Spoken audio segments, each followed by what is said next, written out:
So it's 1999 and we've got a retelling of Pygmalion starring Rachel Lee Cook and Freddie Prinze Jr. with She's All That. That's not right. Well, close enough.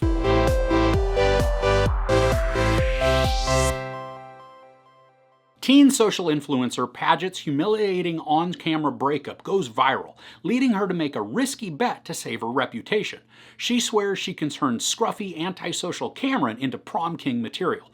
But things get complicated when she finds herself falling for him in real life. Okay, so He's All That is a Netflix original movie, and I use the term original loosely. It's really just a remake of She's All That, with roles reversed. We have Addison Rae as Padgett and Tanner Buchanan as Cameron in the starring roles, but we also get a small inclusion of Rachel Lee Cook playing Padgett's mom. Now, her name is different, so this isn't a sequel, it's just a remake. And I'm not really going to compare this current film with the '99 version, first and probably mainly because it's been at least 15 years since I've seen it and I really don't know if it holds up.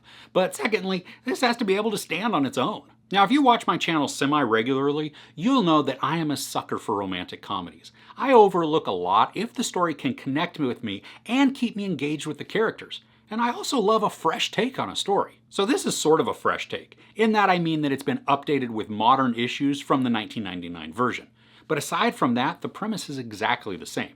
The popular kid has a bet with their other popular friends to take one of the most unpopular kids and turn him into prom royalty. The acting in this is spotty. While I didn't mind Padgett as a character too much, she came across very stiff and unnatural. Her line delivery kept me wondering if she knew what her motivation was. And the same goes for Cameron. While he was a little more convincing in his emotions, the whole performance just came across as stifled. So when those two would interact, much of the time the chemistry was weird. Sometimes they connected, but other times their timings didn't work. And while I think some of that is the directing, an even larger part of that came down to the editing. There were multiple times throughout the movie where I became distracted by how much the camera would cut back and forth between characters as they were having a conversation. It was jerky, which then made the conversation jerky, and then made it unenjoyable. Now, not all of their acting was terrible, nor was the way the story executed all bad. There were times where I was genuinely enjoying myself. I laughed a few times and even became invested in some of the outcome, even though I knew exactly what was about to happen. I like the sidekicks in this movie, especially when it came to Cameron. Both his sister and best friend work to ground the character and provide some of the snark that's needed to be directed at Cameron. He's the quiet rebel adhering to his simple view of the world, which I can appreciate.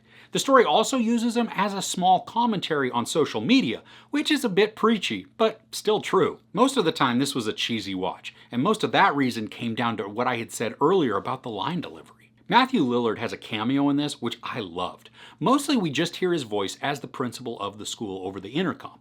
Those times his lines are pretty atrocious and they're really unfunny. They were cringy and a waste of his comedic timing. But there was a point where he is on screen, and at that point, he stole the show for me. He shined in all of his goofy, sarcastic glory, and it just made me wish that he was on the screen so much more during the movie. The story tries for some heartfelt emotion, both in the setup of Padgett in an effort to create sympathy for her, and on the part of Cameron with his family situation.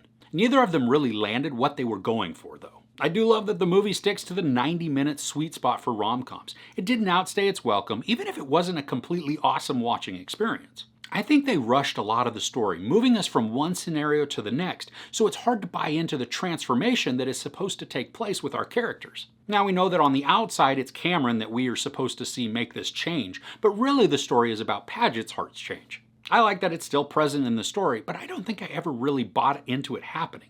Everything plays out at a breakneck speed, making it hard to believe in just everything that's going on, including their romance. One thing I really did like was the soundtrack, and if you're a fan of the 1999 version of this movie, you're going to be happy to hear that there is the inclusion of the Sixpence None the Richer's Kiss Me.